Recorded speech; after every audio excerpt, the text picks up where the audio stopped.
Hello all, this is the One Nerd, and I want to welcome you to yet another edition of the One Nerd Plays. Today we're going to be looking at the brand new release for the Resident Evil franchise, Resident Evil 8, aka Resident Evil Village. This is Resident Evil's first foray into the next-gen consoles. Is it as good as 7? Does it improve on the things that 7 set up? And is it a good direction for the Resident Evil franchise to go to in the future? Let's find out. This is Resident Evil Village for the PlayStation 5.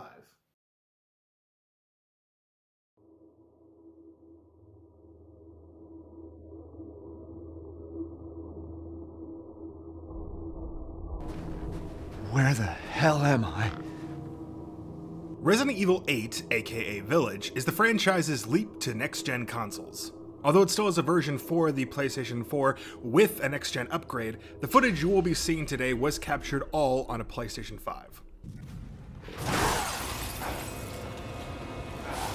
The game opens 3 years after the events of Resident Evil 7, and you, as Ethan Winters, are living a peaceful life with your rescued wife Mia and your newborn daughter, Rose. Everything seems to be going great. Reading creepy bedtime stories that somehow ties into the events of the game that's about to happen. Sitting down to dinner, having arguments about what happened in Louisiana, all normal family stuff. What could possibly go wrong? Mia! Chris? No! What? Huh. Well, lots of questions raised. The biggest one is, has Chris turned evil? Well, there's no time to consider that, because you're knocked out and wake up after a crash, your daughter missing, and on the outskirts of the titular village. Hey, are you listening? Hey!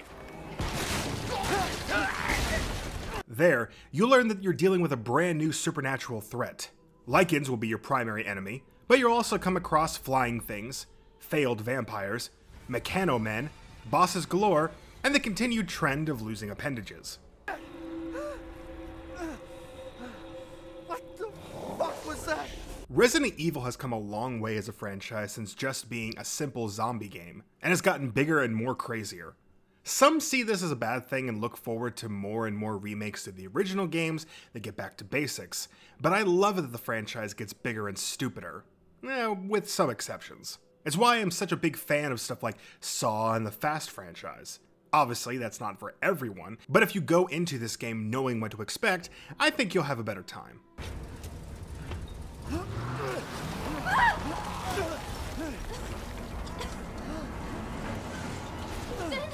But even with so much different, you'll still see many things return, like the classic typewriters to save, an inventory system to manage, puzzles and emblems to find and put into place, and items to examine to find out more about them. Not to mention the endless amounts of documents that you can find and read to expand upon the story that's happening around you, as well as a crafting system and the ability to upgrade your weapons to take down enemies more efficiently. One moment, please. But endless waves of Lycans won't be the only thing that Ethan encounters. There's also a big old cult of weirdos and monsters ready to get in the way of saving your daughter, including the big vampire lady sweeping the internet. Tonight I'm going to suck your blood. But she's only the first of many bosses you'll find. There's also Donna Benevento, a creepy doll whose area is a puzzle-filled nightmare which gives me major PT vibes.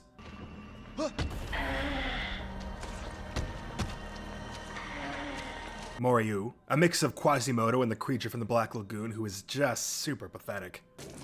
Mother Miranda, if it's for you, I'd do anything. And Heisenberg, who's basically a mix of Dante and Magneto doing a bad Keanu Reeves impression. Let me guess. You're thinking, take me out like the others, and then he gets to go and save Rose, right? You'll help Ethan Winters in his quest to save his daughter, defeat this new evil that has taken over the village, and find out what the hell is going on. You may even learn more about Ethan himself. You will look wonderful mounted in our hall. But you're not all alone. You have at least one ally on your journey, that being the living tub of cookie dough named the Duke. I just a what, bitch? You're Duke of New York, you're A number one. You say it louder, boy. You're Duke of New York, A number one. Yeah. He is here to act as the new merchant and provide you with ammo, weapons, upgrades, and even home-cooked meals if you bring in the right ingredients. I've procured some new items for you, Mr. Winters. As you can probably tell from the footage shown, this is a great looking game, and at the right brightness settings really brings out the details of the horror around you. But I could still notice some minor graphic issues, like a few faraway texture popping and the ground looking more like a PlayStation 3 era game. But I'm guessing this has more to do with this technically being a PlayStation 4 game with a bit of an upgrade and not something made from the ground up for the PlayStation 5. But that doesn't mean that you won't experience a good graphical experience if you happen to have a PlayStation 5. It's impressive for sure, apart from a few hiccups. At the very least, I never had any game-breaking glitches or any glitches that I can really notice. Some would also consider the game short. I myself beat the game around 7 hours on my first playthrough on casual difficulty.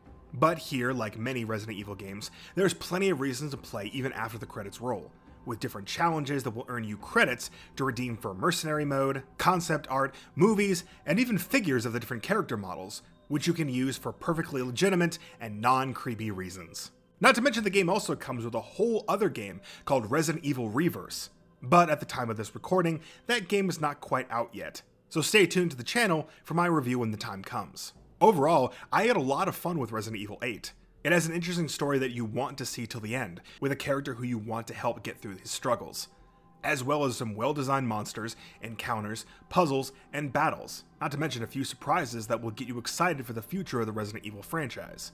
Nothing like fresh American ground beef! While I can't call it a perfect game, since there's no such thing as a perfect game, it's a game that I'm glad I spent my money on and enjoyed beyond the hype of one big lady vampire meme, and one that I'm looking forward to jumping back in when I have the time to do so. I'm happy to give Resident Evil Village for the PlayStation 5 a 5 out of 5.